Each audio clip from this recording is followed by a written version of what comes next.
Hi, welcome. Thank you for joining us again at Kids and Migration Facebook Live. We have been doing this for the past 3.5 to 4 months, whereby we will be sharing you updates on the scenario in Australia migration in the midst of the COVID pandemic outbreak. Today, we will not touch anything about migration, as we will be touching on the other interesting subject about Australia, education. Australia has been a very popular education destination for most Asian and Malaysian children or families to send their children for the cost being that it's closer to the country. And they have a lot of famous university around, for instance, Melbourne U, Monash, RMIT, so on and so forth. To share with us today, we are proud to have Bo O'Brien, Education Consultant from Yes Education Australia. They have supporting office all around Asia, Malaysia, Indonesia, Vietnam, and also China. On top of it, we would also like to find out how do we actually financially prepare ourselves if we were to plan to send our children. As everyone aware, the education cost nowadays is actually getting more and more expensive. A lot of parents actually face this situation when they plan to send their children to study overseas. They have to scrape every penny out of their bank account, even under their bed. So today, we also have CK Yap here, a financial planner. He will then give us some advice how to plan financially for our future, whereby we don't have to scrape every single penny out from our account, inclusive myself, that I have to lift up my bed and scrap every penny out so that I can send my daughter to uni later. Without further ado, I will pass the floor to Mr. Bo O'Brien. He will then share a bit about Yes Education and also the current and the forecast education costs in Australia. Bo, please. Thank you so much, Jimmy. Once again, it's great to work with you again today, and I'm very excited to speak to all of you today, especially those interested in study abroad to Australia. And it's great that we're also talking about the finance about Australia too. It's a common question that we get, and it's great that we have CK along with us today to go through the financial planning of that as well, which is, of course, is a big component of studying in Australia, and it is a big financial burden for a lot of us before we go study abroad. So I'm Bo O'Brien. I work with Yes Education. We are an education consultant that has a focus on study abroad to Australia. We are a proud partner of Jimmy's. We've been working together for a very long time, and we help with the study abroad plan to Australia, but also other countries as well. So today with my presentation, I wanted to go through a few things like the basics of study abroad in Australia and some of the costs associated with that. But before I get into that, Yes Education, we have offices quite all over Southeast Asia, where we're in Malaysia as well, in KL. Then we have offices in Shanghai, in China, Vietnam, where I'm based right now, also in Cambodia, in South Asia, and Indonesia as well, along with our head office in Australia. So we help our students apply for providers or institutions like universities, high schools, and TAFEs, which are like vocational programs in Australia. So we are like a one-stop solution for education in Australia. So the first thing that I wanted to cover, I just have a quick presentation, just a snapshot of what Australian education looks like.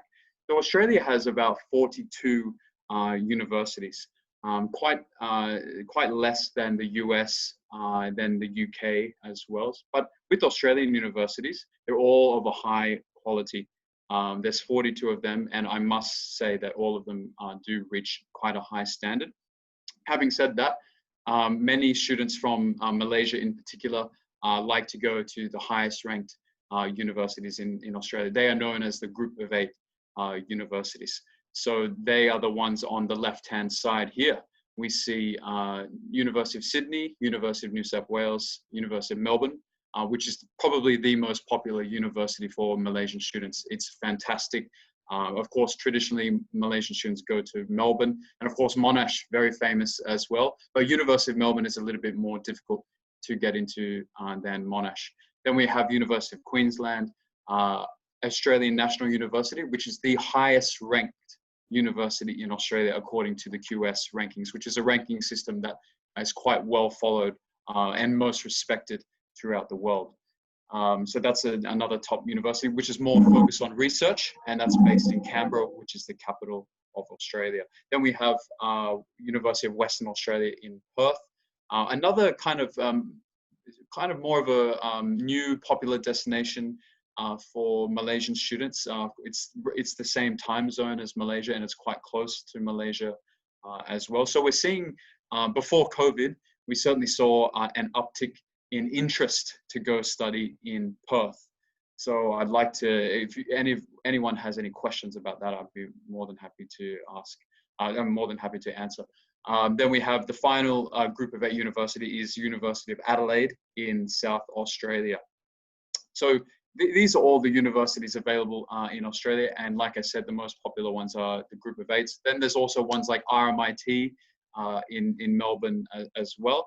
Another thing I'll say about all the universities in Australia is, especially if the topic is on finance, is that there's a great range in the difference of price between the universities. I have said that the quality is quite good across the board, but there is a huge range in the price. So it's important for us to ask the question, what is our budget and where should we go? Because depending on the city where you go as well, the costs associated with living in that particular city, for example, Sydney and Melbourne have a higher cost of living than, say, Adelaide or Perth or even Hobart, for example. So I'll go through more in details in the pricing on that a little bit later on in the presentation. I'll just go to the next slide now. We're not going to talk about regional areas too much because we're not going to cover migration, but I thought it's still important to mention the only non-regional areas in Australia right now, as described by the government, are Sydney, Melbourne, and Brisbane. The other cities in Australia, including Perth, Adelaide, Gold Coast, which are really big cities, in Australia, and lots of working opportunities. These are deemed regional areas, and that means you can get 5 extra points towards migration. But that will be covered in another topic, and we have covered that before. But on this slide, there's a really good graph here about the estimated cost of living in these particular cities in Australia. So we see Sydney and Melbourne at the top, about 2,000 to 2,500 Australian dollars per month. So you're quite expensive compared to other cities in Australia, but quite similar, let's say Sydney, Melbourne, similar to London, similar to what you would spend in New York or LA, some other popular destinations for study abroad as well. But then when we go down the graph here, we see there's a lot of good options, quite reasonable options, like Adelaide and Hobart, which is only about 1,500 to 1,700 Australian dollars per month, which is quite decent. If you get a job on the side, you're able to get that money back, which is quite good. So, for example, a lot of international students will work in the hospitality industry, or they might work in agriculture, or they might work in an office.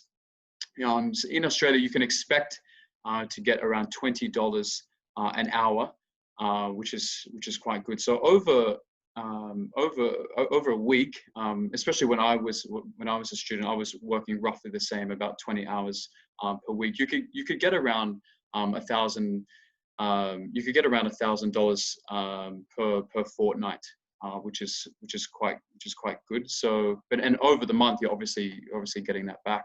And as we go down the list, right down the bottom is Townsville and Cairns. They are 2 tourist destinations in Queensland, Northern Queensland to be specific. We have good universities there, like James Cook University and Central Queensland University. And they're kind of famous for programs such as tourism management, hospitality, but also general business programs there are quite good as well. And they're they're smallish towns, but also you might compare them to like a university town. where there's the population's around, for Townsville, is around 100,000 to 200,000 people. So not huge compared to other cities in Malaysia, but certainly economic activity is quite good because there's a lot of tourists that go there. But having said that, now is COVID, it's a different situation. But in normal times, they are attractive destinations to go for students because there's a lot of jobs there, especially in the tourism industry. So we do expect that to all recover once the situation gets better. So yeah, there's some of the estimated cost of living in those particular cities. Here is just some other universities in regional areas as well. I'll go over this. Another thing that we get asked quite a lot in the study abroad industry is, what is the application procedure for Australia? So it's quite similar. It's quite simple compared to, say, US and UK.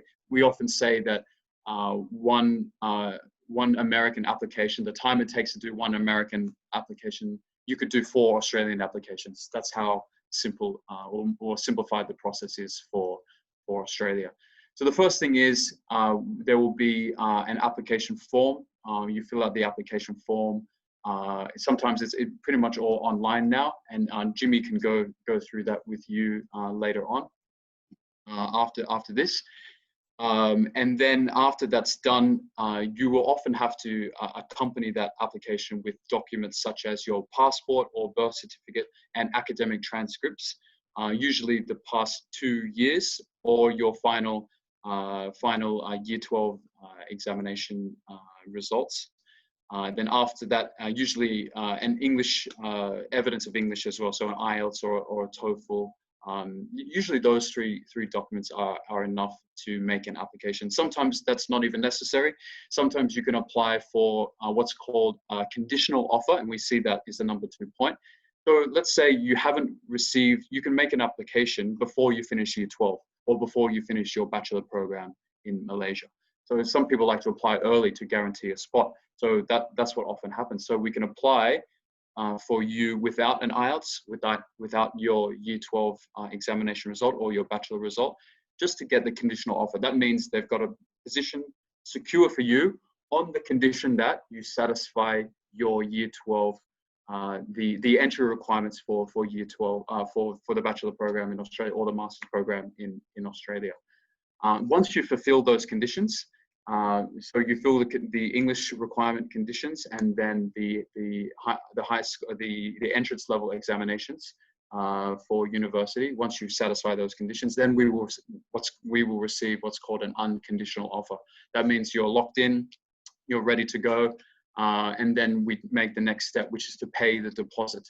And the deposit is usually 1 semester worth of tuition fee for your program. So in Australia, you would be aware that 1 year comprises of 2 semesters. So you would pay the first semester along with the OSHC, and the OSHC is the insurance. So you must pay the deposit, which is 1 semester worth of tuition, and then the insurance. Once that's done, we will receive what's called from the university, we will receive a confirmation of enrollment. Once we have that document, then we can apply for the visa to Australia. So, and then applying for the visa, usually it depends. For Malaysia, it's quite simple. Sometimes it takes a couple of weeks. In the busy period, it may take a month. We usually like to allow 1 month of time just in case, because there's times when the Australian the visa department or the visa processing center can be quite busy and overloaded with applications, particularly around the June-July period. That's when they quite get a lot, because that's when a lot of students from China are finishing their high school. It's when Malaysia are finishing, and a lot of other countries in Southeast Asia and East Asia. So that tends to be the most busy period. So if you're applying at that stage, we'd like to allow at least a month before your expected start in Australia. So if your program starts in late July, let's make sure that visa application is done around late June, just in case.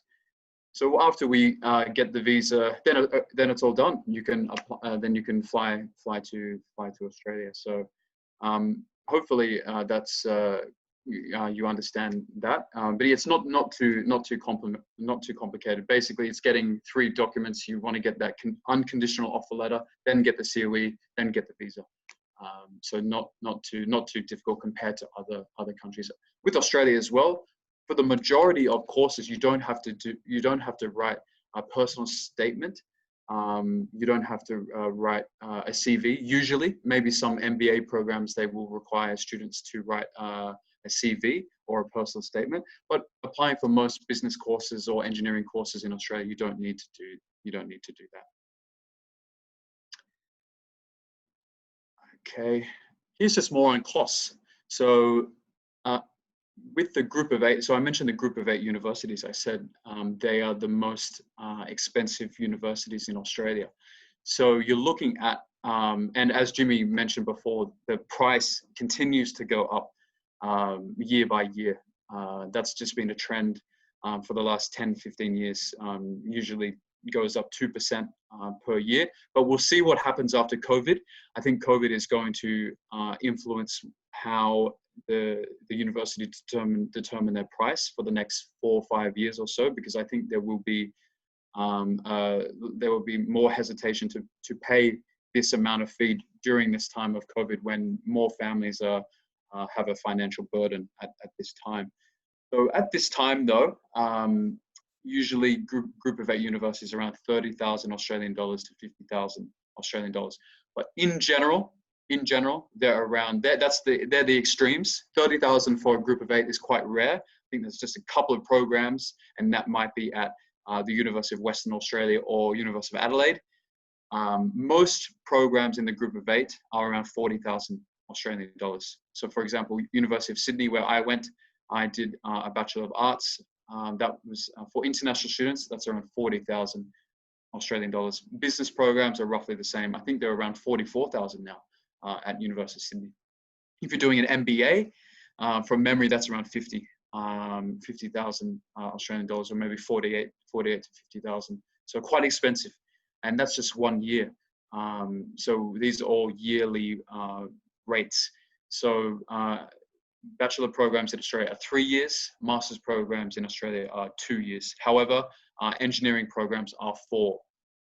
Only engineering programs are 4-year bachelor program, 4-year degrees in Australia. So if you're doing a 4-year engineering degree, that's quite expensive. You're looking at around 160,000 Australian dollars total. So it's a lot to plan for, but you're certainly getting a lot in return. Going to a group of 8 university, the group of 8 universities are certainly deliver on working outcomes or graduate outcomes, as they say. There's a really good website. Again, it's from QS that has a graduate ranking for all universities in the world. Now, University of Sydney and University of Melbourne are both 4th and 7th ranked in the world, respectively, for employability. Meaning that if you graduate from University of Sydney and University of Melbourne, generally within 1 to 2 months, you're finding a job straight away. That's how recognized University of Sydney and University of Melbourne is, not only in Australia, but also when you graduate and then you move back home as well. If you're a lot of Chinese students, a lot of Malaysian students, after finishing their program in Australia, will come back to their home country, and they're often finding jobs very quickly with a university degree from University of Melbourne, University of Sydney. They're in the top 10 in the world. So that's a really good selling point for those 2 universities. Talking about other universities. Again, I said, we have to ask ourselves the question, what is our budget? That's very important. So once you look at other universities, you can see there's a great difference in the price. So some universities in Australia, the range is 20 to 35,000 Australian dollars. So some universities like University of Newcastle, which is in a regional area, only 2 hours from Sydney. Some programs are around 28,000. And that's the 10th ranked university in Australia. So this is another university I would like to promote as well. And it is, as I said, only 2 hours from Sydney. Newcastle is kind of like you'd say like a satellite city of Sydney. It's very close, and there's a lot of working opportunities there as well. And it's a university that's quite famous amongst employers in Australia. It's got a great alumni network. And a couple of years ago, there was a big investment from Jack Ma, the CEO of Alibaba. He made a big investment in the University of Newcastle. So it got a lot of interest, and certainly a lot of students were interested in that, and as a result wanted to study there, because he invested in a lot of the infrastructure and in some of the faculties as well in science and technology. So that's another good point there too. Then we have government TAFEs. So TAFE is like vocational vocational schools in Australia. So more courses geared towards practical learning. So those programs are around 13,000 to 20,000 Australian dollars per year. Very, very affordable. Compared to other countries, that is quite low. Even for New Zealand, it's roughly the same price, and cannot compare to US or UK. That's much cheaper than that. And as I said, TAFE is a very practical college. Each state has their own TAFE. So a lot of students can go there for business as well. There's a lot of internship opportunities there, but a lot of the students might consider to go there for like automotive programs. That's quite popular there as well. Then we have what I wanted to talk about as well is the rent. Rent in Australia, again, there's a big range. It does depend on what your standard is. So some students might prefer to live by themselves. Some students might prefer to live with 3 other students or 3 other friends. So that would dramatically reduce the price as well. So rent in Australia, it's usually paid by the week. It's a little bit strange concept for other people, because usually the landlords in Australia will ask for the rent every week. But some may ask per month, but usually they ask every week or every fortnight, every 2 weeks. Because in Australia, people get paid every fortnight or every week. If you're working a part-time job in a cafe, usually you get paid every week. That was my experience in Australia. So it's quite good. You're getting money. There's a lot of good cash flow. You don't have to. It's good for those students that arrive and get a job. You're getting money straight away. If you go to Australia and then if you had to wait for 1 month for your first payment, it could be a little bit difficult. So that's another good thing as well. But to talk about the rent, if you're living with, let's say 4 other of your friends in one apartment, I think you could get it to around 200 Australian dollars per week in Sydney and Melbourne, but that's a stretch. That would be very extreme. And you would have to live in an area far away from the university maybe. But if you're living close to the university or close to the CBD, you're looking at around 300 to 400 Australian dollars per week. Having said that, if you're living in Cairns or Townsville, like I mentioned before, it would probably be around 150 per week. So pretty affordable. But as I said, it's quite hard to budget. That's why you have to know straight away where you want to go. If you're going to Sydney and Melbourne, you have to expect that the rent is going to be high. You have to expect that the living costs are going to be quite high. So another summary that I've got here is that in general, living costs in the cities, let's say Sydney, Melbourne. So excluding rent, you're looking at an extra 10,000 Australian dollars per year for living costs. But you can definitely save more than that if you're more budget conscious. You might be spending around 8, 9, or 7,000. But 10,000 is usually the average. And I think just quickly, if there's parents interested in secondary schools or public schools in Australia, the fees are very cheap, around 12,000 to 16,000 Australian dollars per year. Very competitive compared to other countries. Very much more cheaper than US, more cheaper than the UK, of course. And the quality is very good. The price quality ratio is very good for government schools in Australia. Then private schools are much expensive. They're roughly similar to bachelor degrees or master's degrees. As you can see, some are around 40,000, and in fact, most are around 40,000 Australian dollars per year. Then there's boarding on top of that. So 40,000 is just the fees, but if a student has to board, that's another 30,000 Australian dollars per year. Then there's homestay, and so some private schools, of course, boarding is a choice.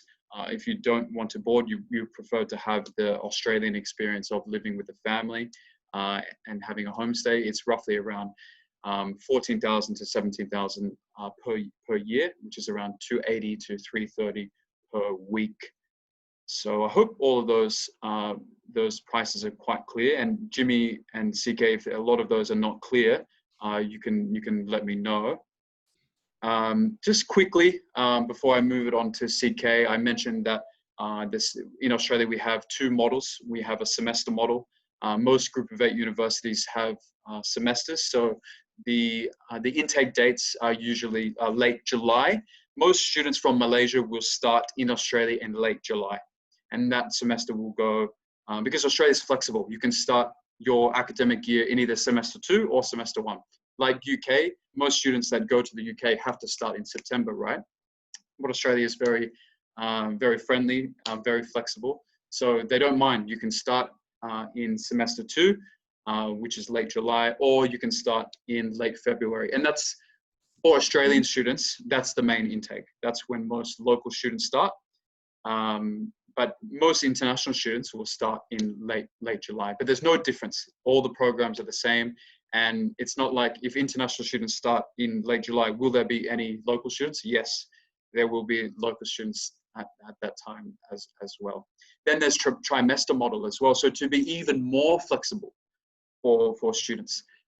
Some universities like UNSW, which is a Group of 8, and Griffith University, they have what's called trimester. So 3 different intakes throughout the year. So some start in February, then there's another one in June, then there's another one usually August, September, October. It depends.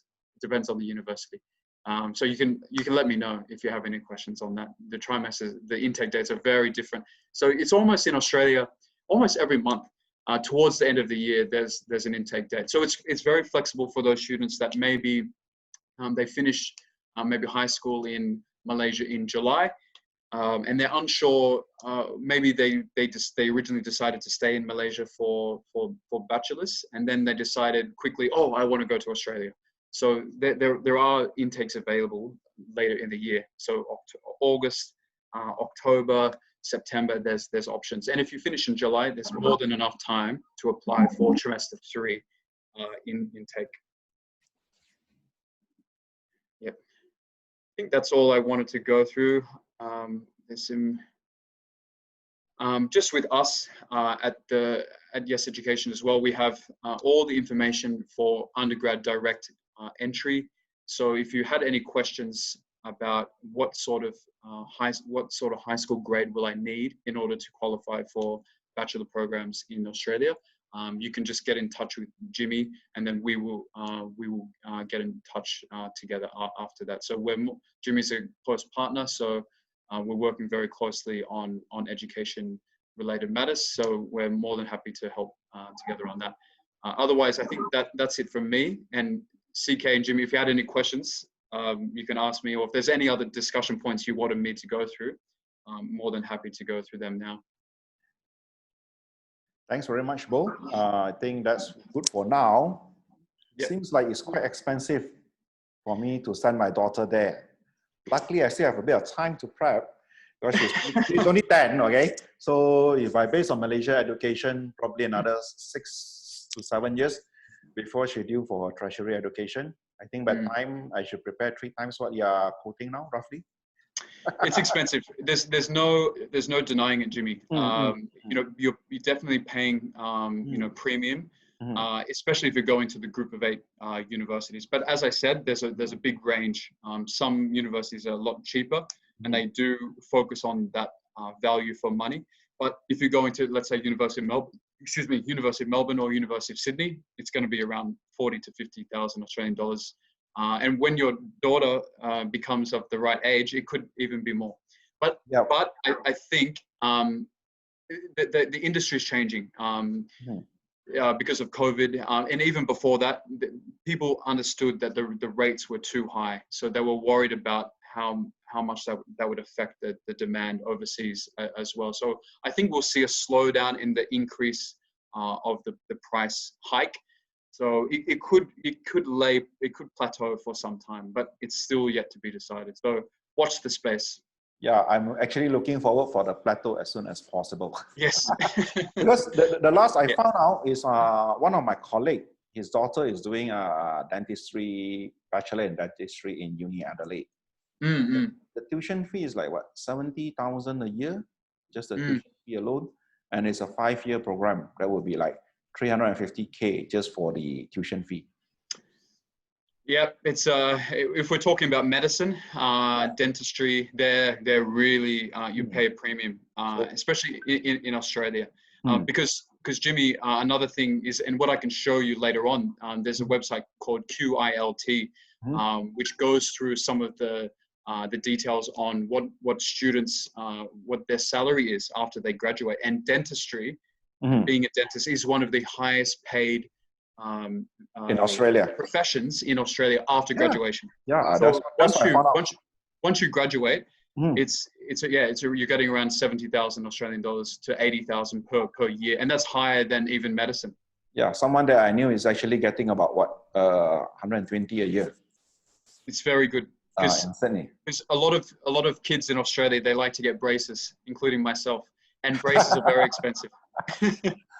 So based on the statistics that Bo have just shared with us, I think in average 5-year course in Australia plus living costs and everything, it will easily cost us close to R1 million Malaysia for today. So if we fast forward another 3 years down the road, hopefully that it actually will reach a plateau. Otherwise, we'll be expecting to spend anything 2 to 3 million. So CK, if I were to plan and send my daughter in the next 6 years time, will probably cost me 4 million ringgit to send my daughter to study in Australia, which is about, let's say, 1.5 million Aussie. So if I start saving today, is it possible to achieve? Yeah, well, it depends on your income as well, how you generate your income. Any good idea that you can share with us and our audience? That I think this will be a very interesting topic, because everyone would like to, tertiary education is become a basic necessity nowadays. Without a proper education, it's kind of a challenging future for the children to actually compete in the employment markets. So all parents are struggling to secure a good education for their children, whereby they are workings and savings whatever they can to prep for the children education. So based on what Bo just shared with me, so I pretty much have to set aside about 4 million for the next 4 years. So any plans that, or any ways as a financial consultant that you can share with us, what do I need to set aside $1 million a year, which I don't have, for the next 6 years, so that my daughter can have a good education and I still can have a retirement after, I still can have a life after my retirement. I don't have to stay in a cupboard. Jimmy, thank you for your questions. You know, as a financial planner, I also have I also is a motivator, you know, like a motivation speaker, you know. And I think I serve more than 400 customers under myself. I can see those people who can send their children further to America, to England, to Australia. Those are those people that they believe they can do it. They think that they can do it, even though now they cannot. Like I remember 9 years ago, I planned for one of my clients, and that time his income only like 15,000 ringgit, which is like 4,000 Aussie dollar per month, and this year, without scholarship, he can send his daughter to Australia now. So actually, it's 9 years only. So Jimmy, I think you can do it. You know. So you definitely can do it. So do you have any ways and method that you care to share with us and our audience? How that we can start? Actually, I would like to start now. Is that okay? Yeah, please. Then I would like to share my screen now. Yeah, please go ahead. Okay, thank you. First of all, I would like to thank Kitson Migration Agency to give me an opportunity to share with all of you today. I think it's wonderful section with Bo just now. Wow, I think it has been opened my eyes because I never been to Australia. Me myself graduated from UK, and I would love to visit Australia very soon. So now this is my profile, very easy profile. I have never shared what I graduated from. I graduated from financial and investment background in Sheffield University. And me myself is a unit manager in Great Eastern Life, the biggest insurance company in Malaysia. So I have been in this industry since 2008, 12 years from now. And I'm a leader in Believe Team Malaysia. So Believe Team, right, is like in Great Eastern, we have 1,800 group. So Believe Team actually ranked number 3 in the whole nationwide in Malaysia currently. So I have a profession is called Life Planning Advisor. So it's one of the professional cert in Malaysia, whereby you need to serve more than 100 customers, then you can have the profession. But me myself has been servicing more than 400 customers currently, and more than 100 of them are foreigners. Mostly they are from China. And if like later what I share, that's something that you would like to ask, maybe you can text Kitson, and maybe they will refer to me, or you can go to my Facebook CK space Yap, or Instagram CK Yap 728. Okay, thank you. So really my pleasure to be here this afternoon to share with you guys. I think just now what Jimmy shared with you all, right, it's like no need to come out from my pocket to bring my children's to to Australia. Probably maybe you inherit something. So throughout the years, I think there's no such a free lunch in the world. If like there's a free lunch in the world, right, I think most of them will not believe in it. So the first thing first, I think from what I understand from the Kitson migration customer backgrounds, I think most of you already ready to send your kids overseas or migrate over to Australia. But if you haven't have any plans, you are planning for the next 10 years or 15 years, like what Jimmy said, I think the first of all, you have to believe you can do it, and you have to set a goal. You have to set a goal. How much money that you have to set aside every month or every month, because in Malaysia now we are earning monthly income, and you have to set a goal. Like, okay, let's say just now what Bo shared with us. I think I calculate the median range is around 300,000 ringgit a year. So it's like 4 years down the road, it's like 1.2 million ringgit. Okay, if like you're gonna be a dentist, it's different kind of story lah, right? So because a dentist is so high pay, if like you wanna prepare more, then you can set aside more, but including the inflation. So I would say inflation rate, the official website one, which is 2%, 3%, that's impossible lah. But at least you have to calculate 7% of inflation rate in the future, every single year compound. I think there's a lot of calculators in the handphone app that you can download for inflation rate. So from now on, 15 years down the road or 10 years down the road, every year 7% of inflation rate. How much money that you have to set aside to accomplish 1.5 million ringgit in 10 years? How much money you have to set aside? Probably 20,000 ringgit or 15,000 ringgit a month. I'm not going to go through the equation with you today, but I think when it comes to savings in the near future, I think a lot of you audience here who are here, you already ready and you have the belief, you have the ability to save the money for your children. And I think there's a lot of investment tools out there, so that if like there's an equation called high risk, high return, okay, in investment, in finance, there's something called high risk, high return. If you put in something that high return, the risk must be high. So if like you want guaranteed for your children, I think we have to be secure.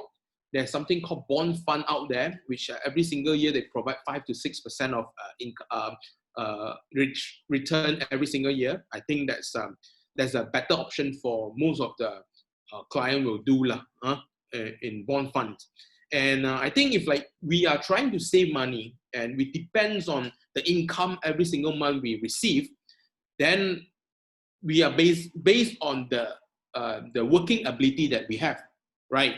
So if like we lost the working ability, which means we can't save anymore. Okay, so I would like to touch about the savings side.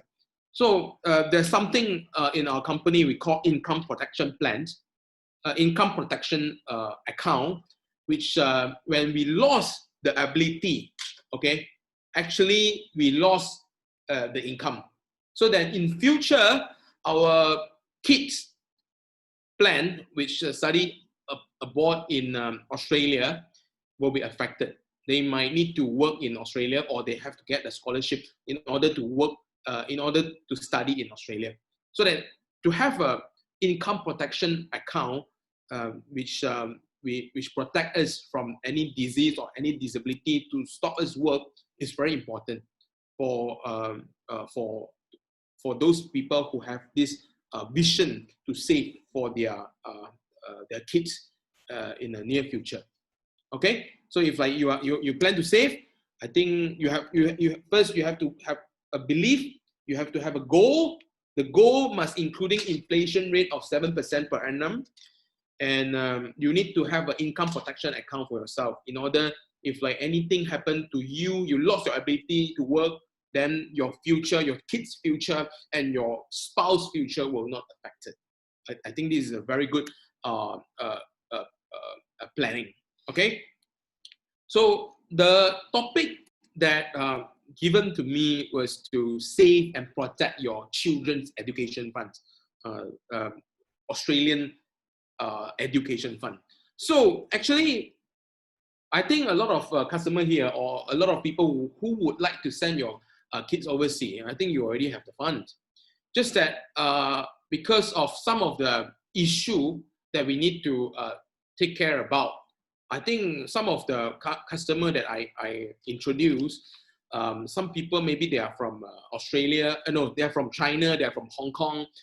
They are quite worried about their political situation currently because they have the fund, the limitation of fund to be sent out legally every single year set by the government, so that only can bring out like $50,000 US every single year out from their country. So they need to plan, they need to protect every single year. They bring out how much in order for their kids to study in the near future in Australia.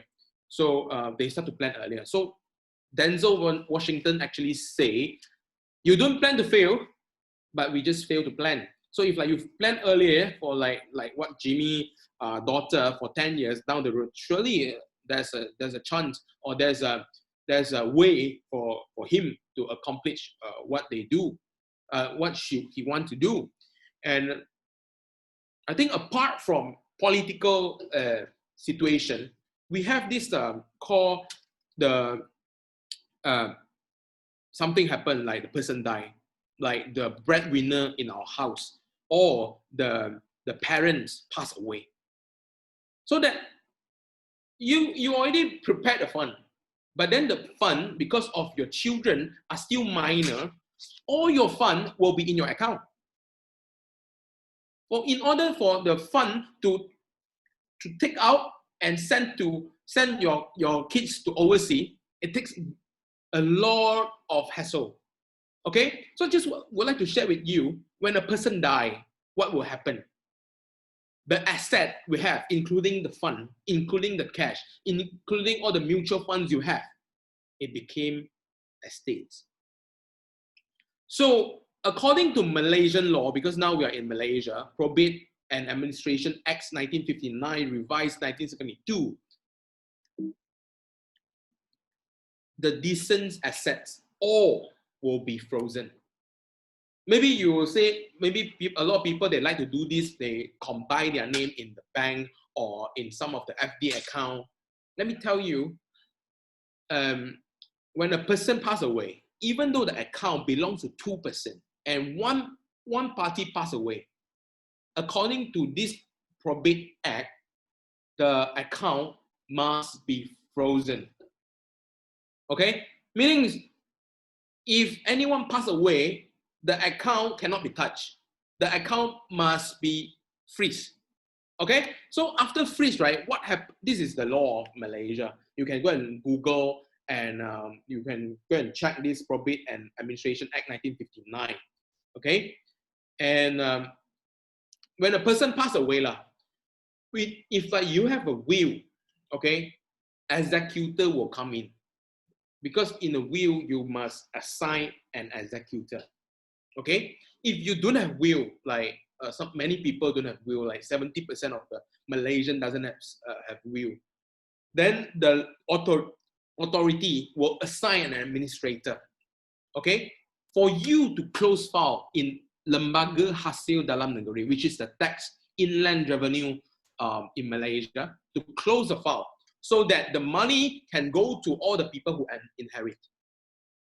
Now, let me tell you, if you have a will and you have the best lawyer, probably in Malaysia, you need at least 6 months to 2 years for them to close the file and take out the money for your children to study, for your wife, for all sort of fees in their life.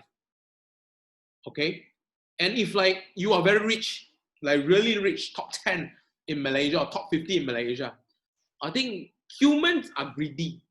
Okay? I work with some trust fund company. Many of the children will come and fight for the estate. Okay? So if like you don't have will and some of them come and fight for the estate, it takes more than 2 years to 10 years for the estate to inherit by your inheritor. Okay? So it's a lot of process. Okay? So this is the process. Like assets will be frozen, and then you have to go to income tax, bank loans, creditors, only go to the family. So you have to from A to Z for your family to get the money. In other words, your assets, if like we pass on, the assets need to pass to the family hands. It takes like A to Z procedure. Okay? And actually, your kids and family need you. They need you to solve all these problems in advance. Okay? So these are all the expenses you have when someone passes away. Because all these are money. And if like in Malaysian community, especially in Chinese community, we don't want to talk about this. If someone from the family talk about all this estate after passed on, the family will be in trouble. They will fight, including some of the relative family that I know, or including some of my client family. They fight.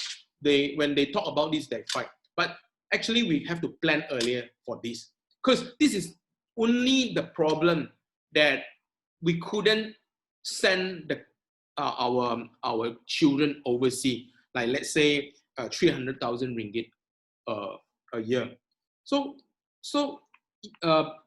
before I end, I would like to share with you one real story just happened to my clients recently. So I have one client who owned a very well-known company in Malaysia, launched a lot of big projects, including the well-known projects in Malaysia.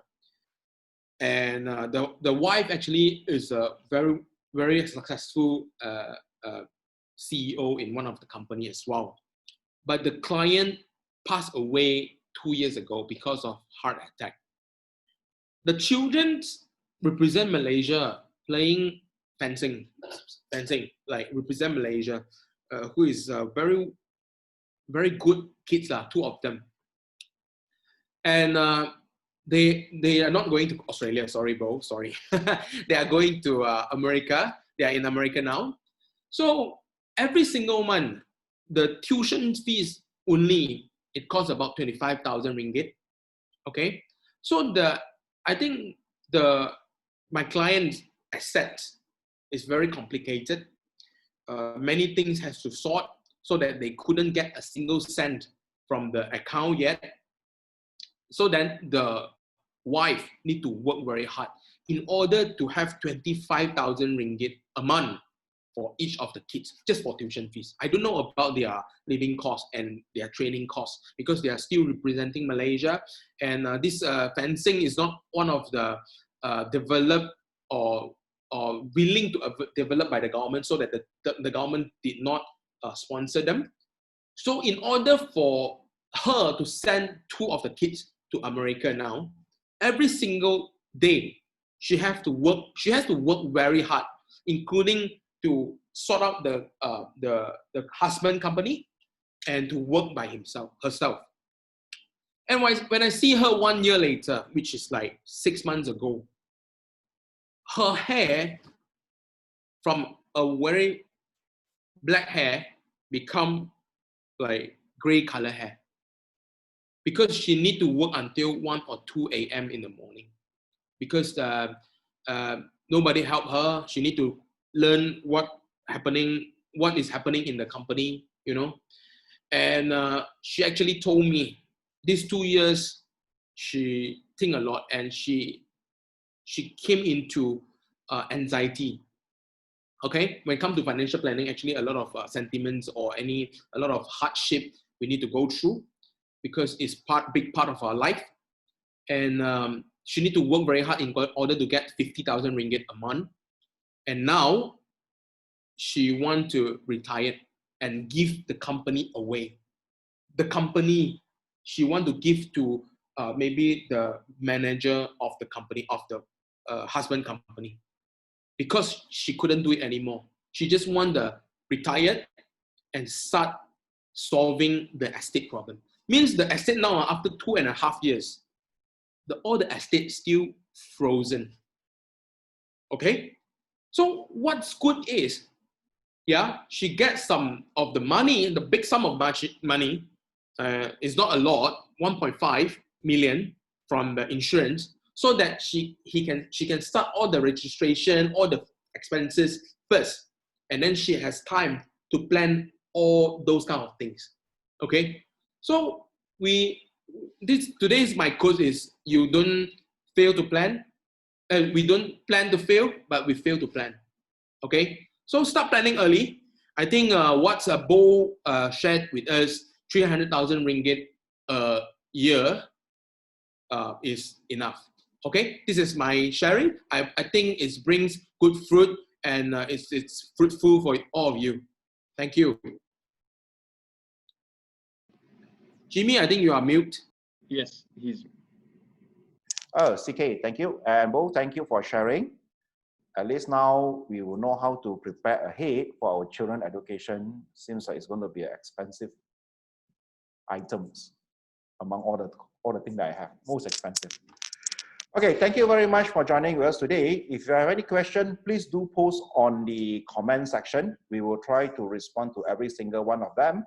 And if we don't able to respond to you, we will try to get back to you personally after the live show. Thank you very much, and everybody have a nice day. Thank you. Thank you, Jimmy. Thank you all. Nice to meet you guys. All right. See you. See you.